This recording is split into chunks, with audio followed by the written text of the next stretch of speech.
Portuguese is a Romantic language and is spoken not just in Brazil but also Portugal, Angola, Cape Verde, Guinea-Bissau, Mozambique, and São Tomé e Príncipe. With approximately 210 to 215 million native speakers and 240 million total speakers, Portuguese is usually listed as the seventh most spoken language in the world. According to UNESCO estimates, Portuguese and Spanish are actually the fastest growing European languages, just behind English. In Brazil, there are more than 200 dialects spoken. The majority are spoken by native tribes, and the smaller percentage is comprised of languages spoken by immigrant communities. Therefore, these dialects are unknown to most Brazilians. Portuguese is the official language and is spoken by the whole population. There are differences, known as regionalisms, in accents and even vocabulary throughout the country, but they are minimal and do not cause any problems or difficulties in communication. There are perhaps bigger differences between Brazilian and European Portuguese, but they are mostly phonetic. Brazilians have a slower speech and pronounce all vowels of a word, whilst Portuguese people tend to omit and stress vowels. For this reason, European Portuguese may be harder to understand. There are some syntax structures common in Brazil that are not used in Portugal. For example, in Portugal, sentences do not start with objective pronouns.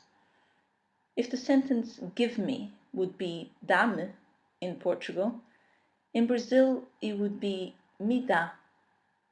Also, the use of the gerund is not common in Portugal, but it's very frequent in Brazil.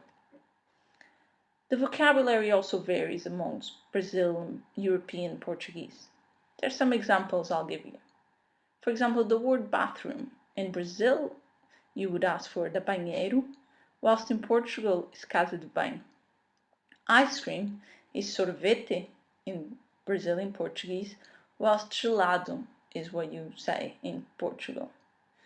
A cell phone is celular in Brazil and telemóvel in Portugal. If you want the bus, you better ask for the ônibus in Brazil, whilst in Portugal is the autocarro. Finally, if you're hungry and you want to ask for a sandwich, in Brazil make sure you ask for a sanduíche, whilst in Portugal you better ask for a sanche. Some aspects of Portuguese can be particularly difficult for learners. Let's talk about some of these. There are the genders of nouns, because all nouns have genders, and that includes objects. Also, verbs can be conjugated in different tenses and personal forms. Thirdly, you have the pronunciation of digraphs, which is a pair of letters representing a single speech sound, as it is, for example, with PH in pheasant. In Portuguese, you have LH, or NH, or even CH. Also, the letter R can be pronounced in many different ways, depending on where it is in a word. There's also the use of graphic accents. So the letter A, you might say it in very different ways, depending on what sort of accent you have on top of the word. Finally, the order of nouns and adjectives in sentences is also a bit different from English. In terms of the suggested number of lessons, this really depends on what level of Portuguese you want to reach. For a survival or basic level, we recommend between 30 and 60 hours plus self-study. If you want to reach an intermediate level, then we would say that between 150 and 200 hours plus self-study should be sufficient.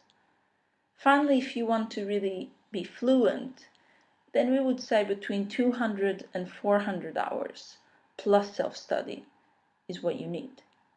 But the above all really depend on the intensity of the lessons and the number of self-study hours you put forward, as well as other individual factors such as motivation, first language, exposure to Portuguese or Latin languages, age, and opportunity to really practice the language. Our recommendation, however, would be no less than 1.5 to 2 hour lessons per week, plus self-study.